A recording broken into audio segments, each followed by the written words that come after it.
Wabarakatuh. Apa kabar Bapak Ibu guru hebat semua? Waalaikumsalam warahmatullahi wabarakatuh. Sehat, alhamdulillah. Alhamdulillah ya. Sebelumnya saya ucapkan terima kasih kepada Bapak guru hebat yang sudah meluangkan waktunya untuk sharing pengalaman mengajar materi suhu dan kalor ya. Baiklah, kita langsung saja supaya hemat waktu ya.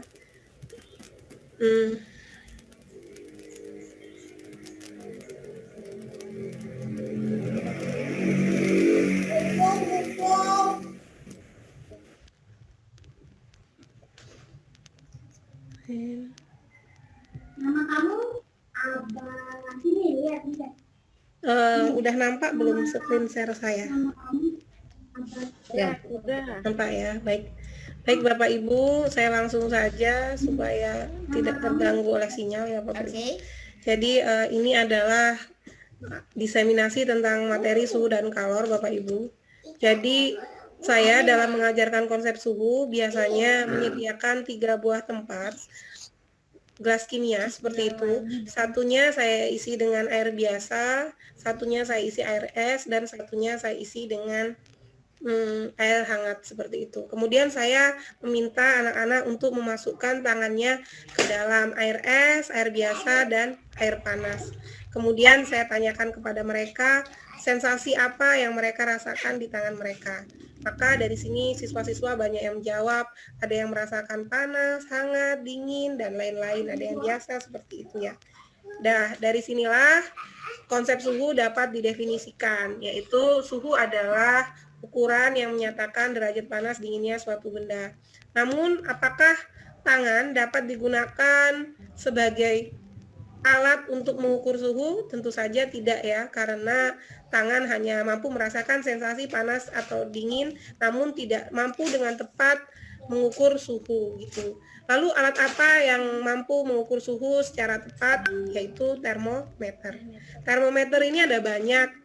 Ada termometer klinis, kalau di gambar ini digunakan untuk mengukur suhu badan. Kemudian yang ini termometer ruangan, seperti itu, digunakan untuk mengukur suhu ruangan. Dan banyak lagi jenis termometer, ada yang berdasarkan skala dan lain sebagainya. Nah, dalam mengajarkan konsep kalor, saya menggunakan gelas kimia yang saya isi air dengan es, yang saya panaskan dengan bunsen. Bunsen ini sebagai kalornya. Nah, ketika dipanaskan dengan bunsen atau diberi kalor, maka akan terjadi dua hal pada air es ini. Yang pertama, suhunya naik, terlihat dari termometer ini. Kemudian yang kedua adalah mencairnya es ya. Jadi ternyata kalor dari peristiwa ini dapat dilihat dapat berguna untuk dua hal. Yang pertama yaitu menaikkan suhu zat, dan yang kedua untuk merubah wujud zat. Kalor sendiri dapat kita artikan sebagai bentuk energi yang dipindahkan oleh benda bersuhu lebih tinggi ke benda yang bersuhu lebih rendah. Lalu apa yang terjadi ketika 1 kg es bersuhu 0 derajat Celcius dan air 1 kg bersuhu 0 derajat Celcius dicampurkan? Nah, berdasarkan asas Black, ketika ada dua buah benda yang suhunya berbeda dicampurkan, maka akan terjadi aliran kalor atau perpindahan kalor dari benda bersuhu tinggi ke benda bersuhu rendah. Namun karena ini suhunya sama, maka tidak terjadi aliran kalor. Sehingga ketika air dan es yang suhunya sama-sama 0 dicampurkan, hanya terjadi campuran air es karena keseimbangan termal sudah terjadi. Nah, lalu bagaimana jika di sini massa bendanya sama namun suhunya berbeda dicampurkan? Misalnya air 1 kg suhunya 4 derajat Celcius dicampurkan dengan es yang suhunya 0 derajat Celcius, massanya 1 kg. Maka apa yang terjadi? Kita harus menghitung dulu kalor yang dilepas air berapa. Di sini setelah kita hitung dapat 4.000 kalori. Lalu kalor yang dibutuhkan atau kalor yang diterima untuk es melebur itu berapa? 80.000 kalori di sini kita dapatkan. Nah, ternyata kalor lebur es itu sangat tinggi, jauh lebih tinggi dibandingkan dengan kalor yang dilepaskan air pada kondisi ini gitu. Sehingga tidak memungkinkan untuk meleburkan semua es, sehingga hanya sebagian es yang akan mencair. Berapa gram dicari dengan seperti ini ya. Jadi kalor yang dilepaskan oleh air dibutuhkan untuk dapat meleburkan es sebanyak 50 gram. Sehingga pada campuran ini tetap terjadi kondisi air es dengan suhunya 0 derajat Celcius. Nah, konsep suhu itu dalam kehidupan sehari-hari adalah pada tubuh kita sendiri. Jadi, tubuh kita mempunyai mekanisme menjaga kestabilan suhu tubuh, ya. Dia punya sistem gitulah ya, di dalam metabolisme tubuh itu kita punya sistem. Jadi ketika suhu udara di luar dingin, itu akan memerintahkan untuk menaikkan suhunya supaya dia berada dalam kondisi normal, karena dia suhunya kan akan ikut turun. Nah, dia akan memerintahkan untuk kembali normal seperti itu. Begitu juga ketika udara panas, badan akan merasa panas awalnya, tapi kemudian memerintahkan suhu tubuhnya untuk mengikuti suhu lingkung normal kembali seperti itu. Jadi dia akan menurunkan suhu tubuhnya. Begitulah ya, luar biasanya ciptaan Tuhan ya. Kita punya metabolisme untuk menyesuaikan sistem dengan lingkungan. Jadi di sini ketika saya melakukan percobaan itu ketika suhu awalnya 36,7 derajat Celcius, ketika dikompres air es itu dia justru meningkat suhunya menjadi 37,0 derajat Celcius. Dan ketika dikompres dengan air hangat, dia justru menurun menjadi 36,1 derajat Celcius. Kenapa? Karena ketika dia menerima sensor panas, maka tubuh akan memerintahkan untuk menurunkan supaya suhu tubuhnya untuk menjadi normal. Maka ketika dikompres air hangat justru turun, dan ketika dikompres air es justru naik. Maka untuk ibu-ibu ini kalau anaknya istilahnya demam, berarti dia harus dikompresnya dengan air hangat ya, jangan air es, karena nanti suhunya malah naik seperti itu ya. Ini salah satu manfaat ketika kita mempelajari konsep suhu. Pemuaian. Nah, di sini pemuaian itu diakibatkan oleh adanya kenaikan suhu yang dialami suatu benda. Di sini ada pemuaian zat cair, juga ada pemuaian gas. Kita akan saksikan video tentang pemuaian zat cair dan zat padat. Di situ ada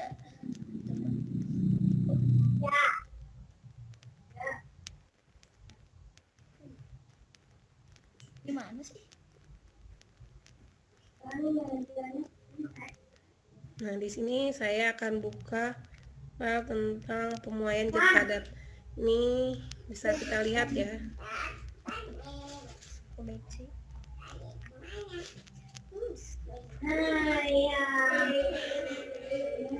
Muncul nggak? Belum. Nggak muncul ya? Enggak. Ini sepertinya tidak bisa untuk menampilkan video kali ya. Bisa, Boy. Baik, karena tidak bisa, saya langsung saja ke materi PowerPoint-nya kembali. Ini kalau ini kelihatan ya sekarang ya. Nah, jadi untuk pemuaian zat padat, saya kembalikan.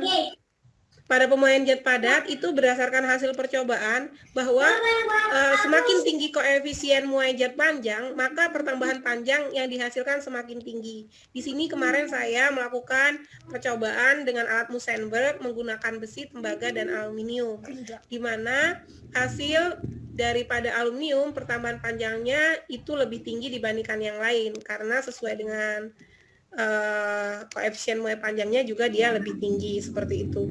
Dan ketika suhunya dinaikkan gitu ya, ternyata terjadi juga perpanjangan panjang meskipun sangat kecil. Hal ini sesuai ya. Kenapa? Karena kalau koefisien muai tambah panjang kan ini pangkatnya 5, maka dia lebih, pemuaiannya itu pertambahan panjangnya lebih terlihat seperti itu. Kemudian untuk pemuaian zat cair, saya melakukan percobaan dengan menggunakan minyak yang saya masukkan ke dalam tabung didih dan juga air yang saya beri pipet, kemudian dipanaskan bersamaan ya.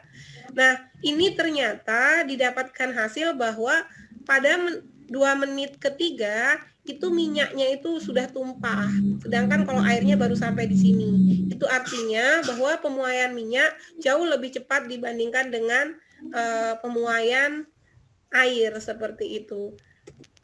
Jadi kesimpulannya, kalau untuk yang suhu tubuh manusia ya, bahwa di dalam suhu tubuh laki-laki dan perempuan ini tidak banyak berbeda sih sebenarnya ya.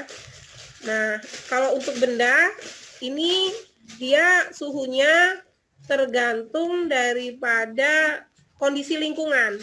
Jadi ketika benda itu dimasukkan ke dalam es, dia suhunya turun mengikuti suhu esnya. Ketika dimasukkan ke air panas atau air hangat, dia suhunya juga naik seperti itu. Jadi kalau benda mengikuti suhu daripada lingkungan, sedangkan kalau manusia dia menyesuaikan diri pada lingkungan untuk menjaga suhu tubuhnya tetap normal. Nah, ini kesimpulannya ya. Jadi berdasarkan data tersebut, kalau suhu benda itu mengikuti suhu lingkungan. Sekian yang dapat saya sampaikan. Ini mohon maaf karena videonya tidak bisa tampil.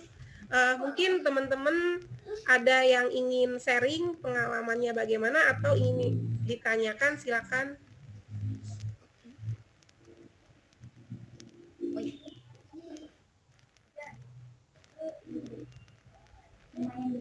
Bu Deni. Ya, Pak Made silakan. Ya. Tadi yang percobaan pemuaian minyak sama air itu, ya. Pipanya terbuat dari apa? Kemudian coba kaca. Kaca ya? Ya. Jadi ada videonya, nanti saya share lewat WA saja ya. Jadi menggunakan tabung didih yang diberi pipa kaca seperti itu. Kemudian dipanaskan di dalam gelas kimia yang diberi air. Nah, silakan ada lagi. Kalau di sekolahnya tidak ada alat, ya, misalnya tidak punya pipet kaca, maka bisa menggunakan pipet sedotan yang untuk es itu juga bisa kok. Pakai lilin mainan, iya. Maka satunya minyak, satunya air. Itu kan hanya untuk membedakan mana sih yang lebih cepat memuai zat cair ini gitu loh. Nah, kalau pakai sedotan plastik itu meleleh nggak dia ya? Plastik tidak, itu? Karena dia kan nggak nempel di ini dasarnya. Kalau dia nempel, meleleh dia. Makanya ini bisa dilakukan di semua sekolah meskipun di sekolahnya terbatas alat. Seperti itu. Ya. Ada lagi pertanyaan, silakan. Kalau nggak ada, kita kayaknya foto sesi bersama dulu. Bisa dilihatkan ini foto gambarnya. Sebentar ya, saya ambil gambarnya.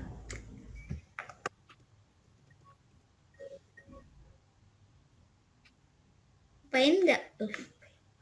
Iya. Ayo, bentar dulu, sebentar.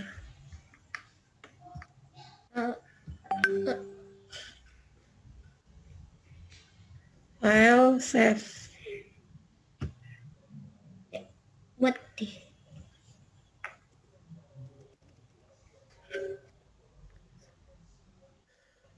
Tiltor. Saya ambil ya gambarnya sebentar. Sudah cukup. Terima kasih. Jika ada pertanyaan silakan.